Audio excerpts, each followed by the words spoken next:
विदेशी अनुदान लिनुपर्छ भन्ने नेपाल सरकारको अथवा सबै पोलिटिकल पार्टीमा सहमति छ। तर पनि किन यसरी गिजलियो त? के कारणले गिजलियो? एनसीसी यसको दोषी को हो? यसबारेमा आफ्नो महत्त्वपूर्ण अभिव्यक्ति राख्नको लागि म यस वर्षदेखि लाग्न गर्न चाहन्छु।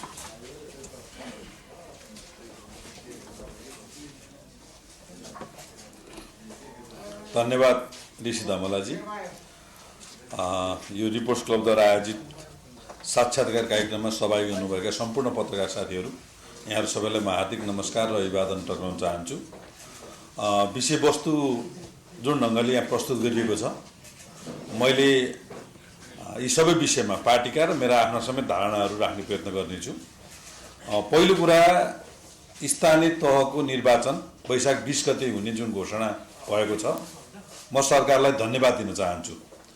यद्यपि त्यो चुनाव गराउने सन्दर्भमा तपाईँ मिडियाका साथीहरूले पनि धेरै नै ठुलो दबाब सिर्जना गर्नुभयो। प्रमुख प्रतिपक्षी दलको नाताले र त्यसका विभिन्न जनसङ्गठनहरू मार्फत हामीले त आन्दोलनका कार्यक्रमहरू पनि घोषणा गर्नुपर्ने एउटा स्थिति बन्यो।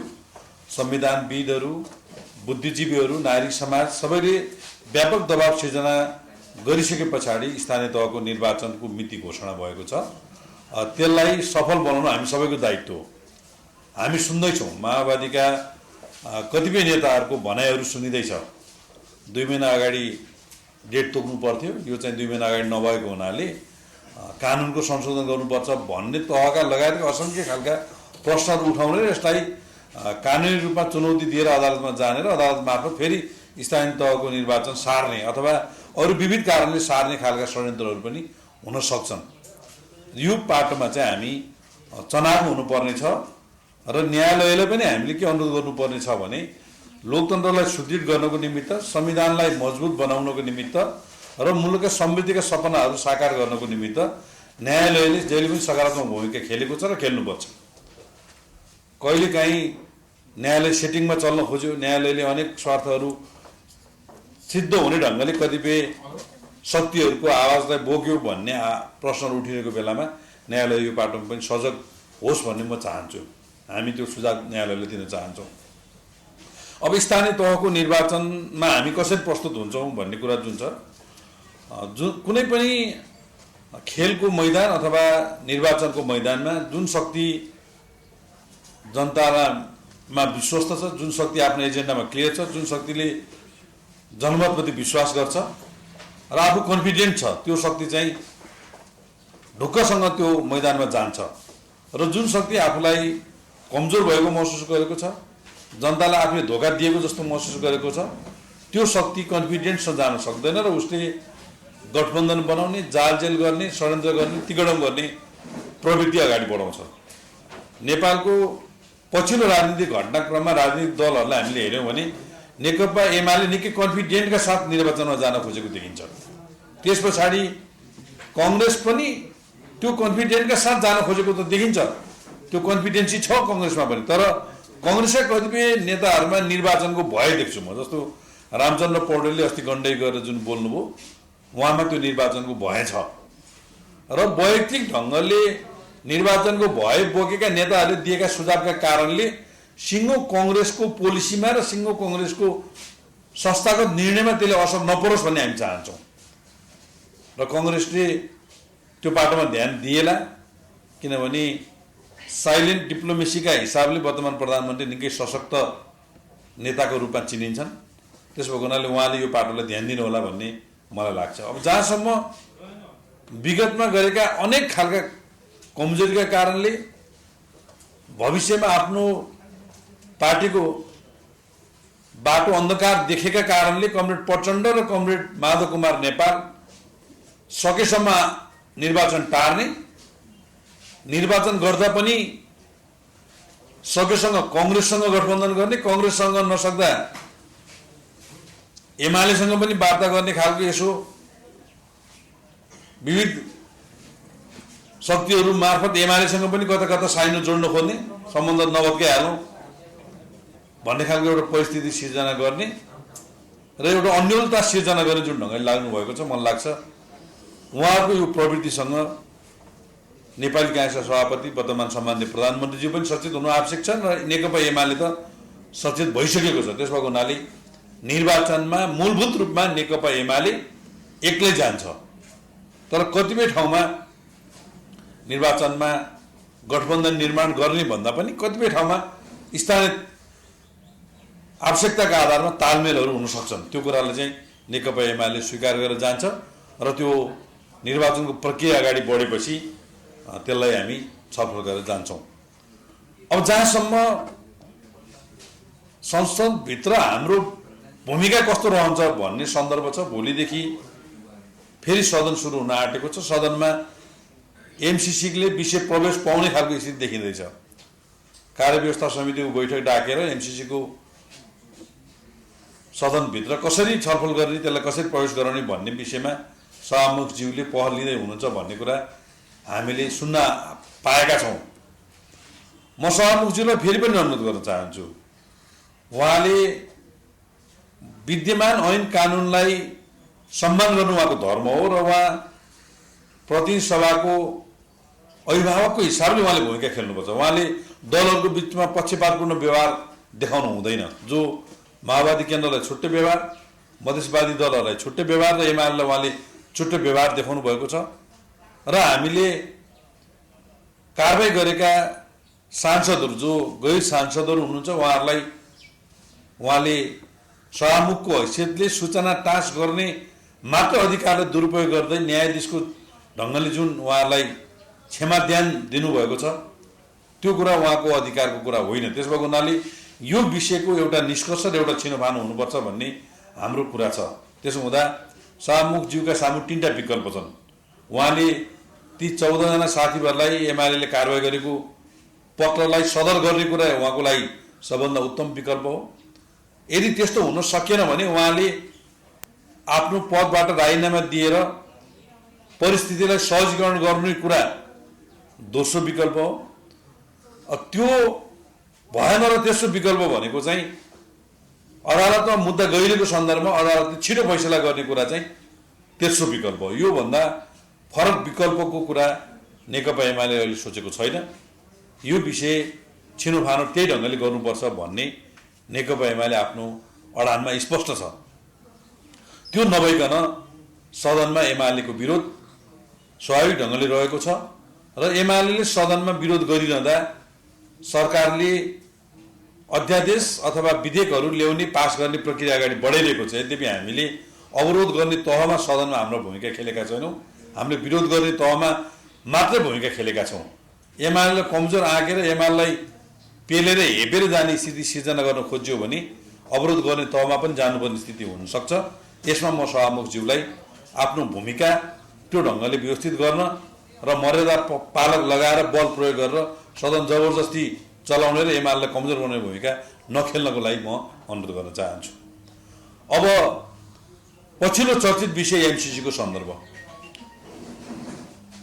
प्रधानमन्त्री शेरबहादुर देउबा र नेकपा माओवादीका अध्यक्ष प्रचण्डले एमसिसी परियोजनाका सन्दर्भमा जुन पत्र लेख्नुभयो, प्रधानमन्त्रीको हैसियतले लेखेको पत्र, प्रधानमन्त्रीले एउटा पावर अफ स्टेट पनि भनिन्छ। उहाँले लेख्ने कुरा त्यो स्वाभाविकै पनि होला।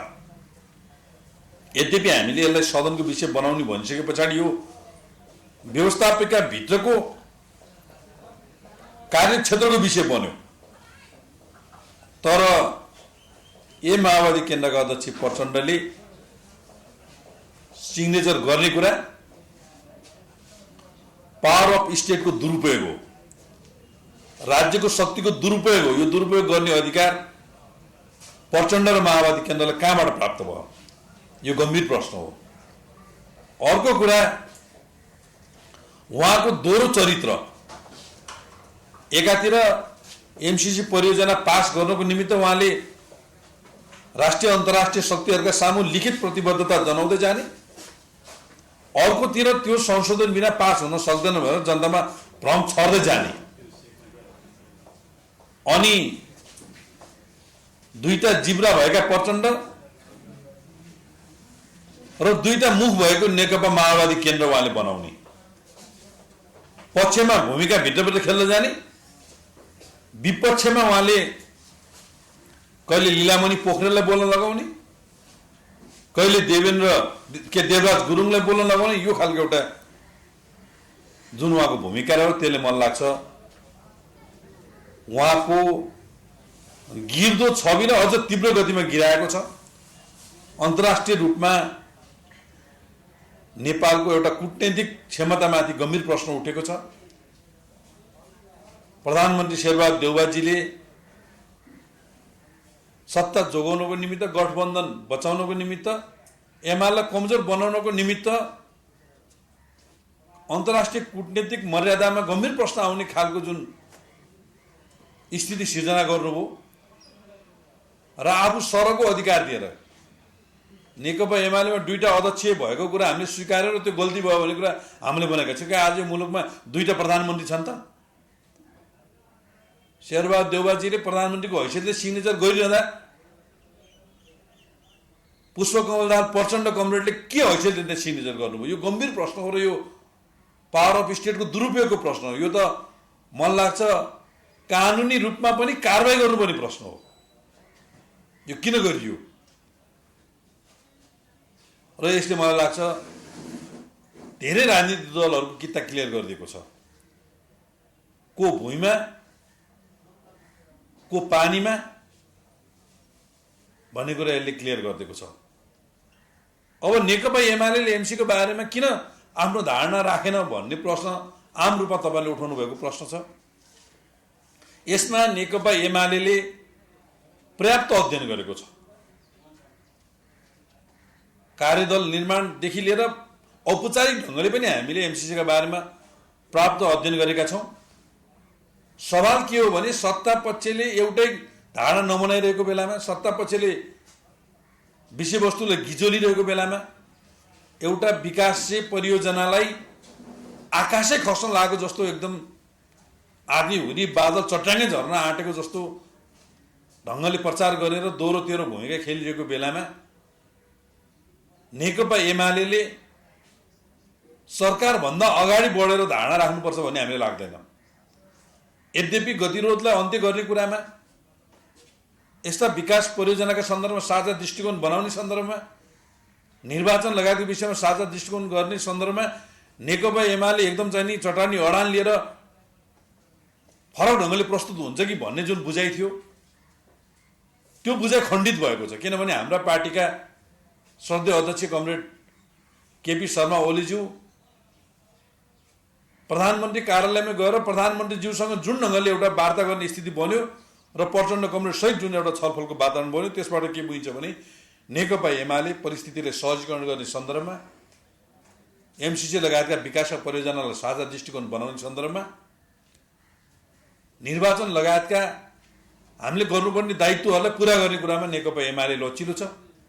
नेकपा एमाले बाधा बन्दैन भन्ने ढङ्गले हामी प्रस्तुत भएका छौँ र एमसीसीका बारेमा पनि आफ्ना धारणा राख्नुपर्ने बेलामा कुनै पनि ढिला नगरिकन, किञ्चित ढिला नगरिकन नेकपा एमाले आफ्ना धारणा राख्नेछ र हामी फेरि पनि भोलिदेखि सदनमा प्रवेश गर्न थालेको एमसीसीका बारेमा सत्तापक्षले आफ्नो धारणा स्पष्ट पारोस्, यसलाई कुनै दाउपेचको आधारमा दुरुपयोग गरेर जनतामा भ्रम फिजाउने, यसलाई गिजोल्ने ढङ्गले अगाडि नबढोस्।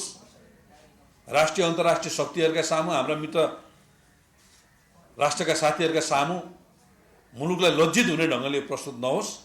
सरकारले त्यो ढङ्गले प्रस्तुत भइसके पछाडि नेकपा एमाले आफ्नो स्पष्ट धारणा अगाडि राखेर अगाडि बढ्छ र नेकपा एमाले यो मुलुकको प्रगतिको निमित्त, यो मुलुकको उन्नतिको निमित्त, संविधान कार्यान्वयन गर्नको निमित्त, लोकतान्त्रिक पद्धतिलाई विकास गर्नको निमित्त जहिले पनि सहयोगी शक्तिको रूपमा अगाडि बढ्छ, बाधक शक्तिको रूपमा अगाडि बढ्दैन भन्ने कुरा तपाईँको सामु राख्दै आफ्नो भनाइ अहिलेलाई यहीँ टुङ्ग्याउँछु।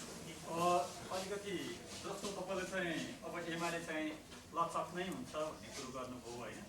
अर्को तपाईँको अभिव्यक्ति हेर्दा लाग्छ प्रधानमन्त्री शेरबहादुर देउवाप्रति चाहिँ तपाईँ अलिक नरम नै हुनुहुन्छ, अरूप्रति चाहिँ जति गरम भयो नि अलिक पकाउने रणनीति पनि होला तपाईँहरूको पनि। तपाईँहरूलाई उहाँहरूले तपाईँलाई यो दोहोरो नै होला होइन। जस्तो अब लचक बन्दै गर्दाखेरि संसदीय प्रक्रियामा तपाईँहरू सहभागी हुने हो यथावस्थामा? मैले तपाईँलाई के स्पष्ट पारौँ भने नेकपा एमाले जुन अडान लिएर अगाडि बढेको छ, पछिल्लो सरकार परिवर्तनका सन्दर्भमा गठबन्धन निर्माण गरेर न्यायालयसँग समेत सेटिङ गरेर नेकपा एमालेलाई समाप्त गर्ने, कमजोर पार्ने र यो धरतीबाट एमालेको अस्तित्व सधैँको लागि समापन गर्ने ढङ्गले गठबन्धनधारी दलहरूले एमालेलाई कमजोर बनाउनु निमित्त 20% सांसद अथवा केन्द्रीय सदस्य मध्ये जसले पनि पार्टी फोर्न सक्ने अध्यादेश ल्याउने र एमाले फोड्दा साथै त्यो अध्यादेश फिर्ता लैजाने। किनभने एमालेको फुटाउने उहाँहरूको लक्ष्य पुरा भइसके पछाडि अन्य दल नफोटोस् भनेर फेरि सचेत हुँदै, होइन, त्यो खालको अनैतिक काम नेकपा एमालेमाथि भएको छ। नेकपा एमाले सरकारमा रहँदाखेरि भएका विकास निर्माणका ठुल्ठुला कामहरू सबै अवरोध भएको छ, रोकिएको छ। नेकपा एमाले आफू सरकारमा छँदाखेरि गरिएका राजदूतका नियुक्तिहरू सबै फिर्ता भएका छन्। विभिन्न खालका राजनीतिक नियुक्तिहरू पछिल्लो बेला पनि प्रकृति संरक्षण कोष लगायतका जुन नियुक्तिहरू थिए दिन प्रतिदिन रोकिएको छ। उच्च स्तरीय भूमि समस्या समाधान आयोग जुन थियो त्यसलाई भङ्ग गरिएको छ।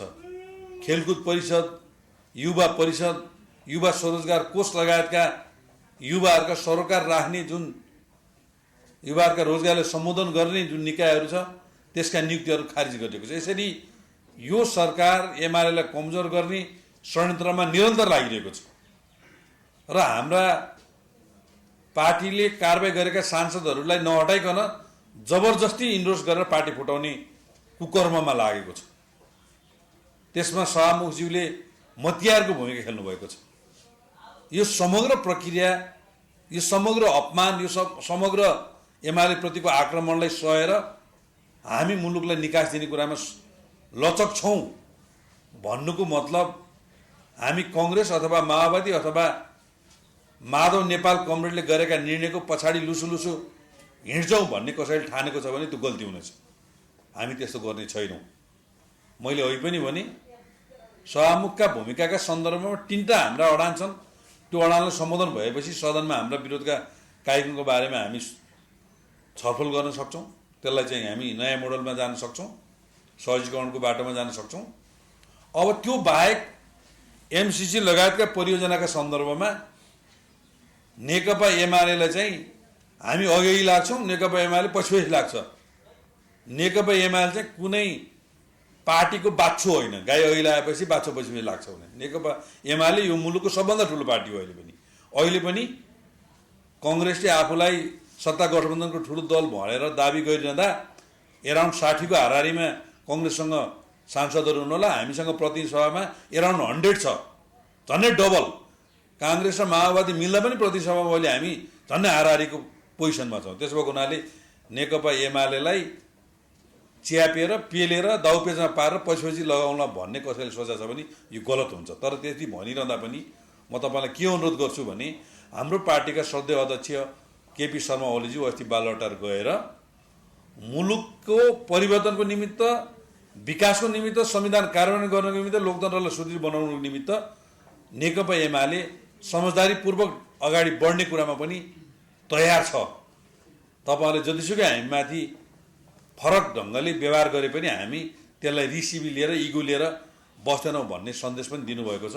त्यसो भएको हुनाले यो बदलिँदो परिवेशमा यसलाई अझ म्याच्योर्ड बनाएर अझ धेरै छलफल गरेर दलहरूको बिचमा एउटा समझदारी बन्यो भने एमाले चाहिँ बाधक बन्दैन भन्ने लाग्छ मलाई। तपाईँ तथ्यलाई नलुकाएर स्पष्ट रूपमा बोल्ने मान्छे पनि हो, त्यही अपेक्षा सहित म एउटा प्रश्न, जस्तो नेपाली काङ्ग्रेस जब प्रतिपक्षमा थियो, तपाईँहरू सरकारमा हुनुहुन्थ्यो, तपाईँ एमसिसी टेबल गराउन चाहनुहुन्थ्यो, त्यो बेला नेपाली काङ्ग्रेस हामी एमसिसी पास गराउन चाहन्छौँ भनेर अभिव्यक्ति दिइराखेका थियो। तपाईँहरू चाहिँ किन बस्न खोजिराख्नु भयो? स्पष्ट धारणा दिनबाट हामी पक्षमा हो कि विपक्षमा हो भन्ने केही थान भोटका लागि हो कि त्योभन्दा थप केही छ? मुख्यतया अब हामी मुलुकको ठुलो दल र सत्ता सञ्चालनको जिम्मेवारी बरोबर प्राप्त गर्ने दलका कारणले कुनै पनि विकाससित सम्बन्धित परियोजनाहरूका सन्दर्भमा चाहे दात्री निकायहरू अथवा चाहे मित्र राष्ट्रहरूबाट प्राप्त हुने ऋण अनुदानका सन्दर्भमा हामी बडो स्पष्ट छौँ। त्यस्ता विषयवस्तुलाई अस्वीकार गर्नुपर्छ, त्यसलाई स्वीकार गर्न हुँदैन भन्ने ढङ्गले त्यसलाई गिजोल्ने र कहिलेकाहीँ उग्र राष्ट्रवादका कुरा गर्ने, भित्रभित्र एउटा कुरा बाहिरबाट अर्को कुरा गर्ने ढङ्गले हामी जान हुँदैन भन्ने कुरामा हामी स्पष्ट छौँ। र नेकपा एमाले सरकारमा छँदाखेरि पनि हामीले यसलाई सदनको विषय बनाउन चाहेकै हो। त्यतिखेर पनि नेकपा भित्रका माओवादी निकट रहेका साथीहरू र अहिले पार्टी विभाजन भएर गएका केही साथीहरूको कारणले त्यो सदनको विषय बन्न सकेन। त्यसो हुँदाखेरि हामी एमसिसी परियोजनालाई सदनबाट अनुमोदन गर्ने सन्दर्भमा त्यतिखेर लचकताका साथ प्रस्तुत भएकै हो। यद्यपि एमसिसी परियोजनाका सन्दर्भमा वर्तमान प्रधानमन्त्री शेरबहादुर देउवाजी, कमरेड प्रचण्ड, कृष्णबहादुर मोहरा, ज्ञानेन्द्रबहादुर कार्की लगायतका नेताहरू यो परियोजनाको सम्झौता गर्नेदेखि लिएर यी तमाम विषयवस्तुमा उहाँहरूको संलग्नता बडो स्पष्ट ढङ्गले देखिन्छ। र नेकपा एमाले यतिखेर चाहिँ सत्ताधारी दलसँग 165 सिट छ भनेर उहाँले प्रमाणित गर्नुभएको, एमालेलाई सत्ताबाट विस्थापित गर्नको लागि संसारमा काहीँ नभएको हुइप समेत लाग्दैन अदालतले फैसला गरिदिएको, हाम्रा सांसदहरू एमालेको लोगो लगाएर हाम्रा विरुद्ध भोट हालेको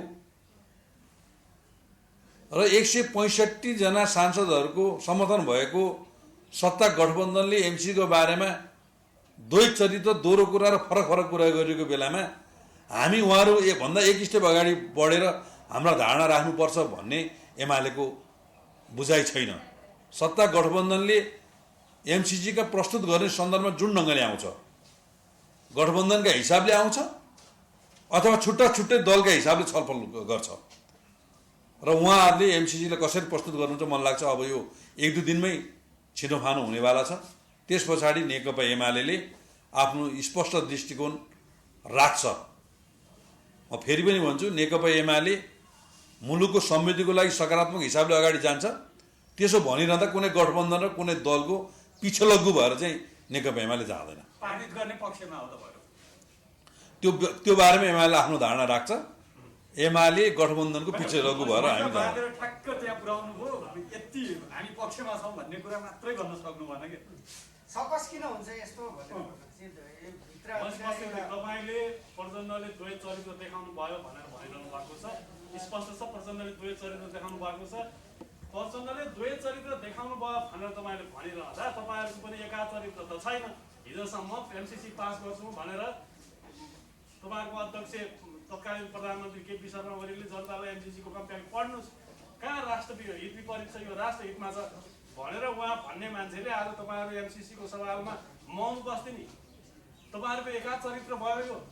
तपाईँहरूको पनि द्वैत चरित्र छ। पार्टीको निहित स्वार्थको लागि आज तपाईँहरूले जुन किसिमबाट संसद अवरुद्ध गरिरहनु भएको छ नि, यो संसदीय प्रक्रियाको बर्खिलाफमा छ। तपाईँहरूले सोच्नु भएको छ अब चुनाव आउँदै गर्दा राष्ट्रिय राजनीतिमा सतहमा पुगेको कुरा एमसिसीको सवालमा अब तपाईँहरूले द्वैत चरित्र खेल्दै हुनुहुन्छ। यो विषयमा स्पष्ट पार्नुपर्छ, आखिर नेकपा एमाले एमसिसीको पक्षमा छ या छैन, त्यो तपाईँहरूको कुरा स्पष्ट। अब यसमा दुवै कुरा चाहिँ के छ भने एमसिसीको सन्दर्भमा नेकपा एमाले दृष्टिकोण एकदम चुट्की बजा भएर दिन्छ, दृष्टिकोण नदिने कुरै भएन। तर सवाल के हो भने विवाहको सिन्दुर हाल्ने प्रक्रिया चाहिँ लगन सुरु भएपछि हुन्छ। इन्गेजमेन्टको प्रक्रिया पनि त्यो लगन सुरु भएपछि मात्रै हुन्छ। लगनभन्दा अगाडिको सिन्दुर र पोतेको खास अर्थ हुँदैन। र सत्ता गठबन्धनले दाउपेचका रूपमा यसलाई दुरुपयोग गर्न खोजेको, यसलाई गिजोलेको, यसलाई फरक ढङ्गले लान खोजेको, नेकपा एमालेलाई आक्रमण गर्ने हतियारको रूपमा कतिपय इस्युहरू एमसिसी सहितका इस्युहरू प्रयोग गर्न खोजेको सन्दर्भमा आ बैल मुझे मार भनेर चाहिँ नेकपा एमाले जिउ थाप्न चाहिँ जाँदैन। सत्ता गठबन्धनले आफ्नो धारणा कुन ढङ्गले प्रस्तुत गर्छ, कुन रणनीतिक उद्देश्यका साथ आउँछ त्यो हामीले हेरिरहेका छौँ चनाखोपूर्वक। हामी नेकपा एमाले भित्र कुनै फरक मत हुँदैन यसभित्र। एकदम एकाध मतहरू आउलान्, एमाले यसको बारेमा सही निर्णय दिनेछ। त्यो निर्णय तपाईँहरूले सुनिसके पछाडि एमाले दुई दृष्टिकोण राख्यो भन्ने अनुभूति नहुने गरेर नै दिनेछ। सवाल के हो भन्दा त्यो समय आएको छैन भन्ने मात्रै हाम्रो भनाइ हो र त्यो समय आउँदा साथ कुनै पनि समयमा एमाले आफ्नो धारणा दिनेछ। अब सदनभित्रको कुरा जो छ, सदनभित्र चाहिँ हाम्रो प्रस्तुति मैले अहिले पनि भने एमाले सक्ने, एमाले कमजोर बनाउने, एमालेलाई समाप्त गर्ने कुरामा हामी चाहिँ केही नगरिकन टुलटुल हेरेर बस्दियोस् भन्ने हुँदैन। नेकपा एमालेलाई विभाजन गर्ने, अन्य दललाई लागू भएको कानुन एमालेलाई लागू गर्न नदिने, अनि एमाले चाहिँ नि उहाँले जे गर्नुहुन्छ त्यति कुरा गर्ने र यो धरतीबाट एमाले भन्ने पार्टी सकियोस् भन्ने कसैले चाहना राखेको छ भने एउटा कुरा हो। मैले अहिले पनि भने सदनभित्र हामीले हाम्रो विरोध कायम गरेका छौँ। यद्यपि लोकतान्त्रिक पद्धति अपनाएको मुलुकहरूले एकजना सांसद उभिँदा पनि संसद अवरोध भएको मानिन्छ। अब हामीले सँगो प्रतिपक्ष दलले, प्रमुख प्रतिपक्ष दलले नारा लगाउँदा पनि सभामुखजीले अवरोध मान्नु भएको छैन। सदनबाट उहाँले पास गर्नुपर्ने कुराहरू, पूरक बजेट पनि लानुभएकै छ, अध्यादेश पनि लानुभएकै छ, विविध कुराहरू उहाँले पास गर्नुभएकै छ। हामीले पनि यो सदनलाई अवरोधै गर्ने तहमा सदनभित्र कारबाही अगाडि बढाएका छैनौँ। सदनमा हाम्रो विरोध मात्रै जारी गरेका छौँ, होइन। र म फेरि पनि भन्छु, सदनभित्रको हाम्रो विरोधलाई निकास नदिकन कार्यव्यवस्था समितिको बैठक नबस्ने, सर्वदलीय बैठक विगतमा नबस्ने र मर्यादा पालक लाएर हामीमाथि बल प्रयोग गर्ने, कतिपय सन्दर्भमा दुर्व्यवहार पनि गर्ने ढङ्गले जुन सभामुखज्यूले भूमिका खेल्नुभयो, सभामुखज्यू एकदम इतिहासकै सबभन्दा विवादित भूमिकामा अहिले हुनुहुन्छ। उहाँले यो कुराको समाधान गर्नुहोस् भन्ने हाम्रो आग्रह छ। यदि यो भूमिका नगरिकन अब एमाले चाहिँ लुसु ठिक छ भनेर चाहिँ हिँड्दैन। एमाले चाहिँ त्यति लुते पार्टी चाहिँ होइन। त्यसो समाजवादी पार्टीका जुन सांसदहरूलाई कारबाही नगर्दासम्म तपाईँहरू एमसिसीको पक्ष या विपक्ष कुनैमा पनि देखिनुहुन्न, होइन? समाजवादी पार्टीको भन्दा पनि एमाले कारबाही गरेका एमालेका 14 जना सांसदहरूलाई कारबाही गर्ने कुरा। समाजवादी पार्टीमा लागेका अन्य सांसदहरू त अध्यादेश उहाँले जबरजस्ती ल्याउनु भएको छ। अध्यादेशको बारेमा अदालतमा वस्तु विचाराधीन